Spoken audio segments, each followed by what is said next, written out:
Climate change, an issue that we as Americans seem to write off as a minute problem, an issue that we still struggle to alleviate since we continue to ignore and downplay it. It seems that we may momentarily address it before the entire issue is soon forgotten and neglected. Well, it isn't like we truly can be shocked by global warming and climate change as it continues to worsen. Our state senator Ted Cruz as well as Donald Trump are utterly ignorant of the topic and its effects, but we shouldn't be too. Nobody can truly predict when these natural disasters occur or even how many people will be devastated. However, these are many things that we as a city and society can do before these natural disasters occur and better prepare for the worst. We were all impacted by Harvey some way or another. The entire city of Houston saw the extremes of the storm, and many still suffer from it. This being our hometown, we are all able to see the small effects throughout our city and neighborhoods, and the research shows the greater impacts. Today, we are going to identify 3 huge impacts caused by Hurricane Harvey. With each problem, we found a list of solutions that we as a society can do to prevent and overcome these types of catastrophes. This section of the group speech goes over educating our community of ways to better utilize resources along with preserving energy. Hurricane Harvey was scientifically been linked to climate change and global warming, an issue that has been under the notion of being addressed since the 1970s. Although Hurricane Harvey was a detrimental and traumatizing disaster, it can serve as a viable learning opportunity. Scientists have marked the severity of Harvey, or rather the increase thereof, directly to climate change and global warming. It is one of the most financially depriving storms the U.S. has seen to date and continues to suck up funds as we recover. There are, however, ways we can prevent natural disasters by being friendlier to our planet. One solution would be continue to reduce the severity of the storm would be our awareness of education of climate change as a whole. We have the capability of making our environment safe and reducing harm and damage done to Earth. Going green is a smart, easy, and affordable way to do so.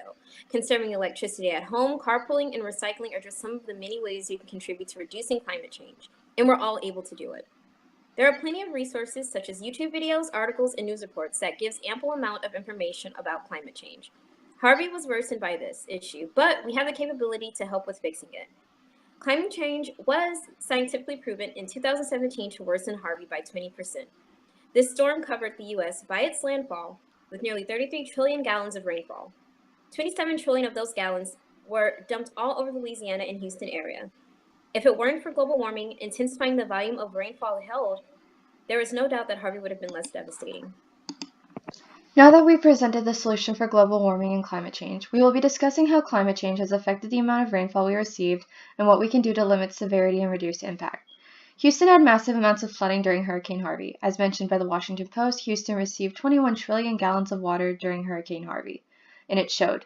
The great amount of flooding that was witnessed and endured was impacted by climate change. According to NASA, as the atmosphere warms by a degree, the amount of water vapor in the atmosphere increases by 1 to 2%. This is caused by the amount of greenhouse gas emissions released into the air by transportation, electricity, production, etc. As the emissions are released into the air, they trap heat and cause the atmosphere to warm up. The problem with the increase in rainfall for Houston is the fact that Houston has so much impervious surfaces that the rainfall isn't soaked into the ground, but rather becomes runoff. Impervious surfaces include concrete buildings, roofing, and other paved surfaces. NASA KISS mentions that a way to decrease the impact of drastic rainfalls and to keep the rains from getting any worse is by reducing our polluting of the air.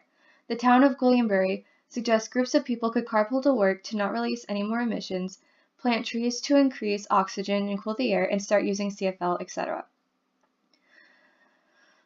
A way to limit is to decrease the number of impervious surfaces within the Houston area.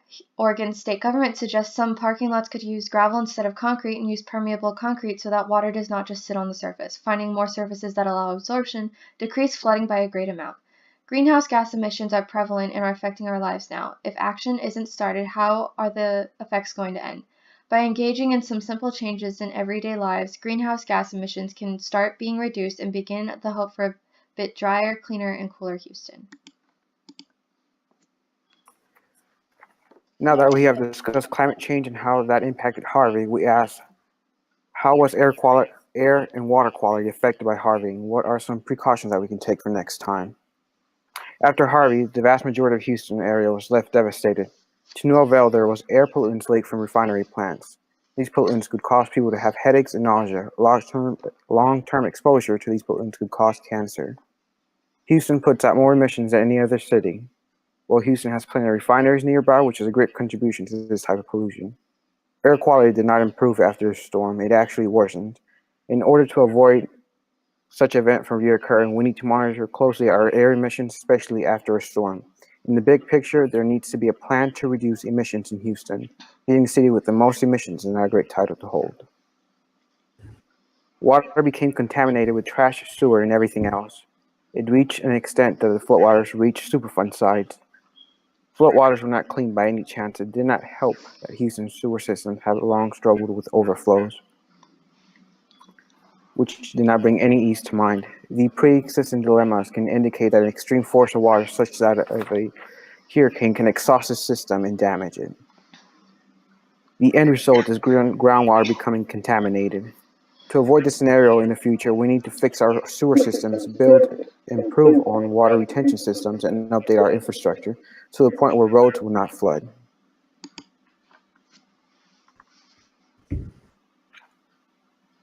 Today, we have identified 3 major impacts caused by Hurricane Harvey and stated solutions to help us in the future encounters or for prevention.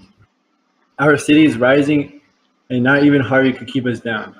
We have seen our city was truly able to bounce back after such a tragic event. This will forever be remembered by all the Houstonians and others around the country. We were a city underwater, and now we see individuals continuing and our city thriving and breathing again.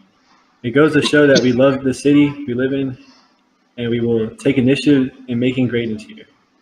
There are several simplistic actions we can all take.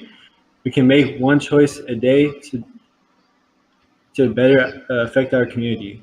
Pick up your coworker on the way to work. Don't throw that water bottle away. Throw in the recycle bin. Unplug and turn off what is not used. Remember, reduce, reuse, and recycle.